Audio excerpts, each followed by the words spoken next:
Ano kaya ang nangyari kay Sir Yanstoy? Simulan natin ang storya. So, ano siya, continuation ko is gano'n na kung gatay, di ba? Picture-picture na nila sa Osamis ni siya nga Gemini nga review center. And then, after picture-picture ba, naapay uban, nagpapirma silang sinina, nagpapirma sa libro, autograph, Sir Yanstoy, mga koys! So, after atong duha ka lecture na to diri sa Osamis City Gemini, sa duha ka batch, naabday sa ka-quiz, pasalamat ko ning Brad na ko.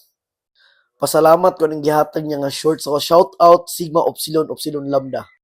So, man ako sa Osamis bay, lahos na kong Orokita. So, vlog-vlog sa Okadyo Tres Kalsada, padulong Orokita, no? Kay, napunto'y pangutana atong quiz, vlog-vlog, ginagmay. Abot na ta diri sa kuanta nasa St. Gerard nga hotel, di ba?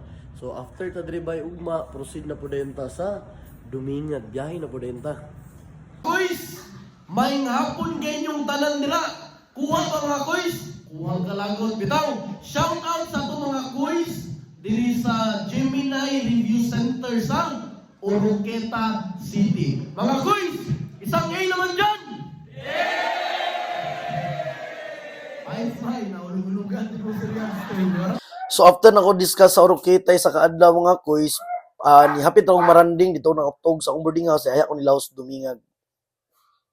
Shout out sa atong mga kuys diri sa GHCSC diri sa Dumingag, Zamboanga del Sur. Mga kuys, isang A naman dyan!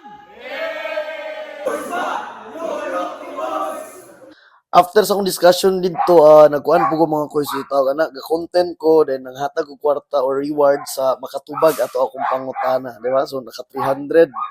Suman ako sa pulo kaadlaw nga straight nga lecture na ako quiz, di ba? Naitambal makita inyo dira, nagsakit jud ko ba? Ako ang na-realize ani nga kaagi na ko, isa jud na to nga ato ang ampingan is atong lawas mga quiz. Kay maura jud na ato ang puhunan sa atong panginabuhi diri sa kalibutan, di ba? Ampingan jud na to perminti, dili jud ta permi magapas og kwarta, di ba?